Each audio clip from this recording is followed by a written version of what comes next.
Morning. You will hear none of those topics today. I just want to let you know that.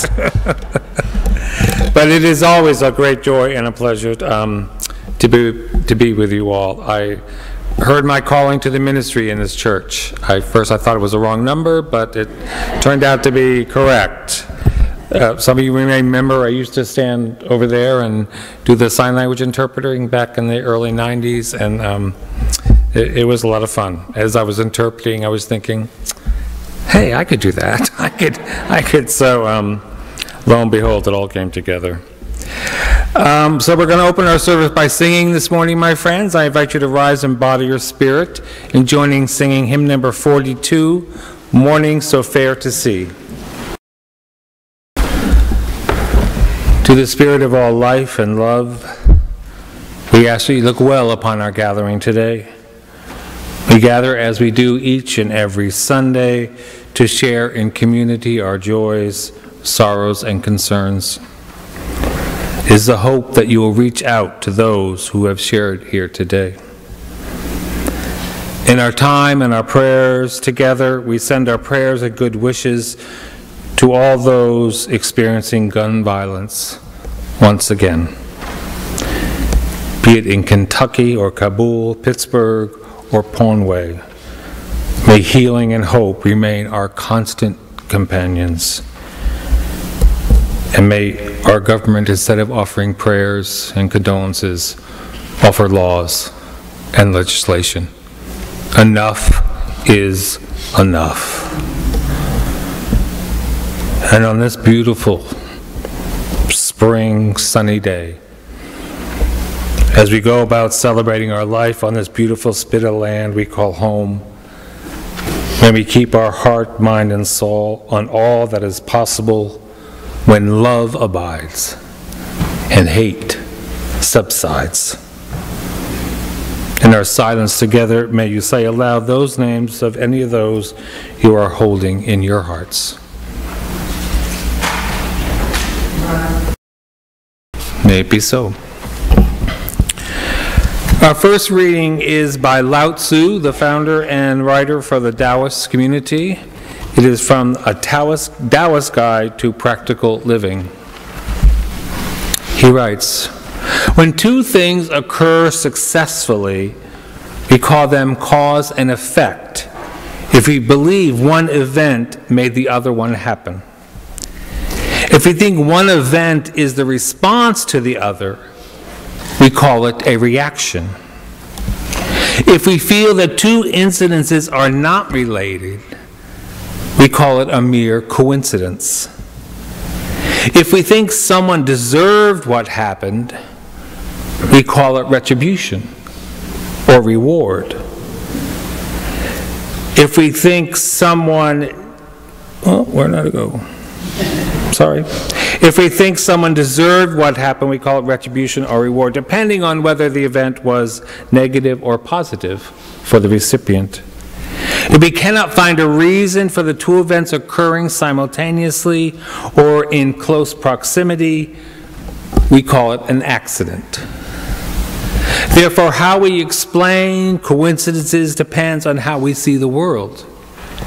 Is everything connected, so that events create resonances, reverberations like ripples across a net? Or do things merely concur and we give meaning to these concurrences based on our belief system? Lao Tzu's answer: it's all in how you think. Here ends our first reading.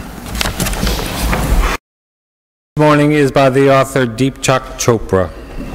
He writes, according to the Upanishads, there are only two symptoms of enlightenment, just two indications that a transformation is taking place within you toward a higher consciousness. The first symptom is that you stop worrying.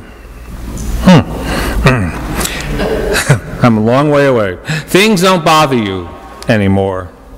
You become lighthearted and full of joy. The second symptom is that you encounter more and more meaningful coincidences in your life, more and more synchronicities. And this accelerates to the point you actually experience the miraculous. Here ends today's readings. We begin today with a story. This, however, is a very true story. This is the story of young Adam Levine of Cleveland, Ohio. At the age of 19, Adam had a powerful argument with his father, Joseph Levine, himself a Holocaust survivor. Adam made the painful decision to divorce himself from his Jewish practices and heritage. He journeyed down the painful path of separation. His father, in deep grief and despair, felt Adam was making a mockery of his legacy, his heritage, and of his family's losses. They encountered walls. They banged their heads. Harsh words were exchanged, violent words of separation, and an ending to their father and son relationship. "Get out of here," he screamed at Adam. "Get out of my house and never ever come back." "Well, that's fine with me," Adam shouted back, "because I never want to see you again either." And he left. Young Adam began to travel the path of a spiritual sojourner to fill his religious void.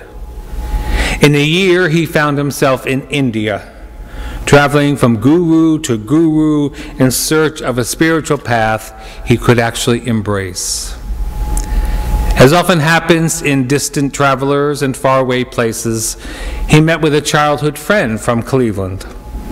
They agreed to meet in a cafe over some spicy Indian tea and share their traveling stories.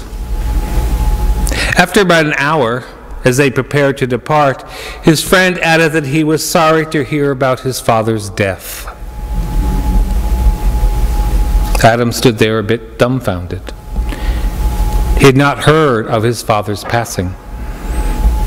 No one knew where he was or how to get in touch with him. Feeling overwhelmed with grief and guilt and despair, Adam wandered around India in a fog. "This country tastes like ashes to me," he commented. "I need to go to Israel."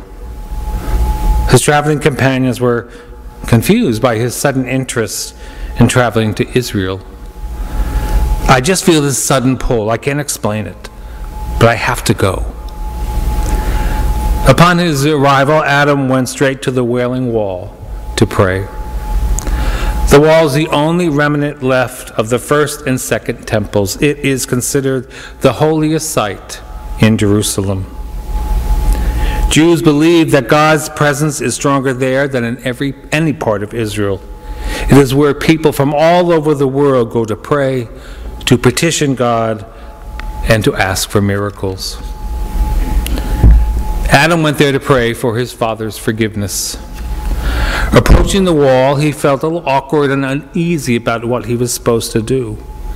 He was given a yarmulke and a prayer book, and he walked forward toward the holiest shrine for the Jewish people. He began to cry, and he began to pray. "I wish I could ask your forgiveness. How I wish I could tell you how much I loved you, how I regret all the pain I caused you. I left just to find my way in the world. You meant everything to me, Dad. I wish I could tell you that." When he had finished, he turned to see what he was supposed to do next. He noticed people around him just scribbling notes and inserting them into the crevice of the wall. He asked the youth standing by, "Why are so many people putting pieces of paper into the cracks of the wall?" "Oh, these are their petitions," the young man answered. "It's believed that the stones are so holy that the request placed inside of them will be especially blessed." Adam decided he too wished to place a petition in the crevices of the wall. He wrote his note asking for his father's forgiveness and began to search for an empty crevice. Many of the cracks were filled, as the local boy had told him. As he finally found one he thought to be empty space, he carefully slid his petition inside. Upon doing so, he accidentally dislodged another one already resting in there, and it fell to the ground.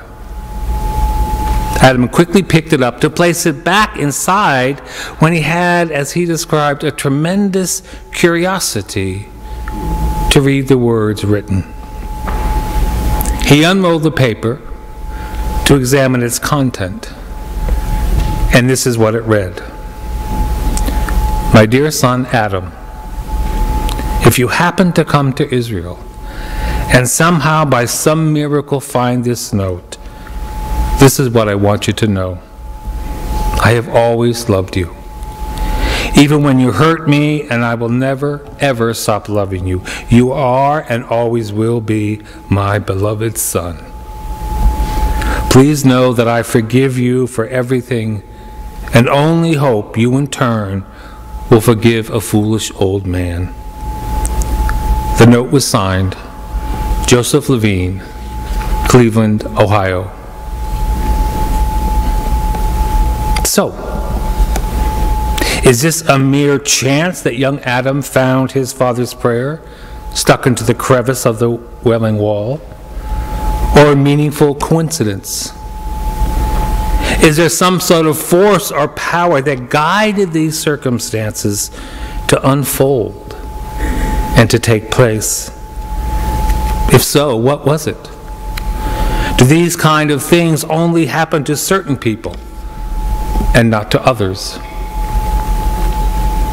Louis Pasteur once stated, "Did you ever observe to whom the accidents or circumstances happen?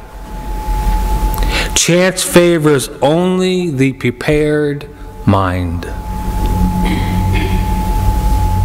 Following this line of thinking, is there something we need to do to open our minds to the possibility, to stay awake, be aware, so that such coincidences give meaning to our lives? Was it pure luck for Adam to find that note? Or was there some force, divine or otherwise, activated by our own hand and heart when we act in behalf of our truest dreams, when we commit to our own souls? In this story, Adam described it as a pull, an incomprehensible pull to go to Israel. When we are awake and aware to answer this call, or pull or otherwise, when we commit to it, we set in motion the principle that C.G. Jung called synchronicity, loosely defined by Jung as, quote, a fortuitous intermeshing of events. A fortuitous intermeshing of events. Now, in researching this sermon, synchronicity and coincidence are often used interchangeably, and many of the stories researched demonstrated similar experiences, but many without any profound significant meaning to the actual events. For example, there were a set of Finnish twins, aged 71, who were killed in identical bicycle accidents along the same road 2 hours apart. This is simply an historic coincidence. Although the road is a busy one, accidents don't occur there very frequently. Police officer Marja Linahutla told Reuters, "It made my hair stand on end when I heard they were two brothers, two identical twins at that. It came to mind that perhaps someone from upstairs had a say in this," she commented. Identical twins, identical accidents, identical deaths, 2 hours apart. This astonishing coincidence was reported in newspapers and on news wires around the world in early March of 2002. The odds of it occurring seem remote in the extreme, and it causes one to wonder, as the woman did above, even for a moment, if there's more at play here than a mere coincidence. Is it the hand of fate? Is it mere synchronicity? Is it true, as author Elizabeth Kubler-Ross writes, there are no mistakes, there are no coincidences. All events are blessings given to us to learn from. I firmly believe that events like this happen very frequently. Are these events the hands of fate, a mere coincidence, or some sort of divine movement? Perhaps some of you sitting here have had similar experiences. Perhaps you're walking down the street and thinking of someone important to you, and wham! Suddenly they're right there before you. Or you are in desperate need in a certain amount of money or a car, and all of a sudden circumstances come together and these opportunities are given to you. How do you explain these events? Is the world made up of random events and circumstances in our lives that merely occur as they occur? Or is there meaning and causality to be found for us in such events? Norman Vincent Peale states it like this: there is a dynamic and mysterious universe, and human life, it is no doubt conditioned by imponderables of which we are only dimly aware. People sometimes say the strangest coincidence happened. Coincidences may seem strange, but they are never the result of caprice or a whim. They are orderly laws in the spiritual life of man. They affect and influence our lives profoundly. There are lots of arguments for this idea of coincidences, synchronicity, fate, and miracles being part of an unmoving, unnamed source in the universe. This may simply be these events are somewhat planned, predestined, if you will, leading toward a conclusion there is a force or a power greater than ourselves at play here. There are lots of arguments that these events are simply random acts which occur and reoccur without any significant meaning. It says that the human mind, attaches meaning out of a need for an explanation to these seemingly meaningless occurrences.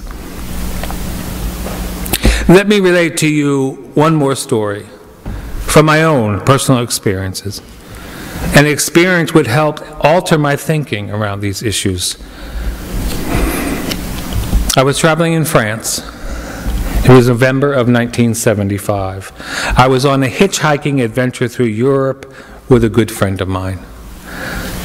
One, of course, could hitchhike back in 1975 and feel safe.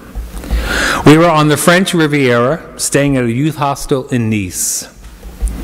We decided to spend the day apart. Traveling together, hitchhiking together, hiking, camping together was placing a strain on our friendship. So we decided to spend the day apart. Mindy went off to Monaco by herself, and I chose to stay in Nice and spend the day alone.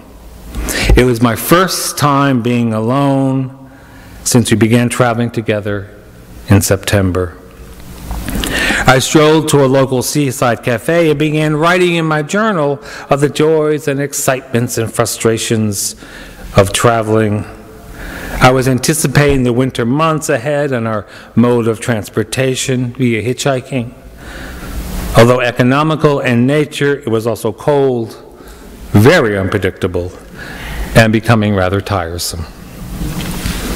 I also really wanted to try this traveling gig on my own. The original plan was to head to Israel in the winter. Mindy had many friends there after her undergraduate days of study in Jerusalem. But I felt like she was kind of leading me into Israel. Deep inside, I wanted to venture out on my own. But where to go? How to do this? As I wrote in my journal, the idea of getting a job surfaced in my mind. I could get a job somewhere and be stationary for the winter and then begin traveling in the winter. But where to find a job? I only spoke English. Go to England, I wrote. So clever, so clever. Get a job in London and stay there until spring. And it all just became very clear as the movement of my pen guided my thoughts. Well, how do I find a job? By the International Herald Tribune, I wrote. We were just looking at the paper just last night at the hostel and noticed the many jobs being offered there. By the newspaper. And my journal entry ended right there. I immediately got up and strolled off to find a local newsstand to buy my International Herald Tribune. After purchasing the paper and my package of drum tobacco and rolling papers, very European, to roll your own cigarettes, I strolled to another cafe. I just love the Café French Society, Café au lait and your own rolled cigarettes. I felt very far from Bethel, Connecticut. I felt very, very bohemian. As I found the perfect table by the sea, I turned to the back of the paper where the classifieds were found. Suddenly, what I saw jumped out at me as if it was in bright, bold letters. It was as if it was the only ad on the page. Bill Clark of Bethel, Connecticut, call home.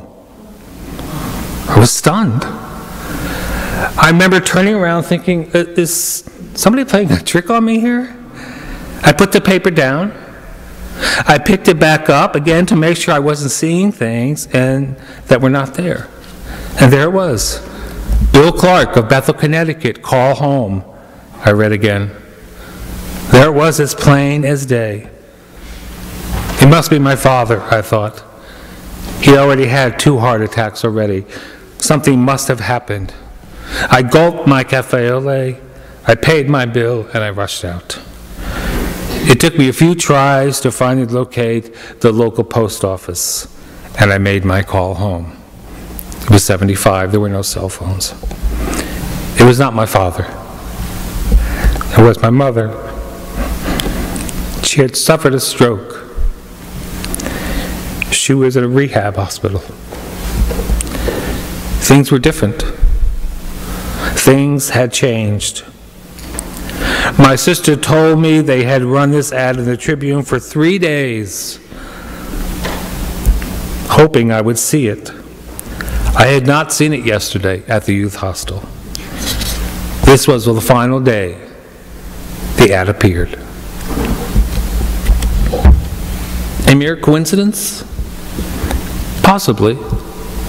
I would grant a yes if not for the fact that my thoughts and writing actually led me to buy the newspaper.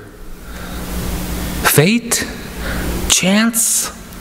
All possible, but as our first reading from Lao Tzu stated, how we explain these coincidences depends on how we see the world and everything connected, so that events create resonances like ripples across a net. Or do these things merely concur, and we give meaning to these concurrences based on our belief system?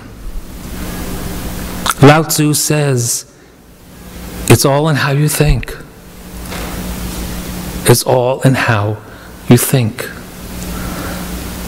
My thinking and how I view the world is through what I call the movement of grace. Grace.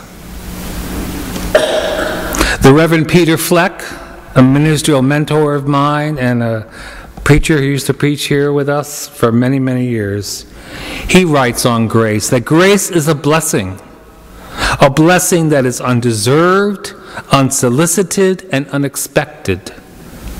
A blessing that gives a sense of divine order of things into our lives. The ways of grace are mysterious. We cannot always figure them out. But we know grace by its fruits, by the blessing of its works. I firmly believe it was the movement of grace that guided my thoughts and hands that day.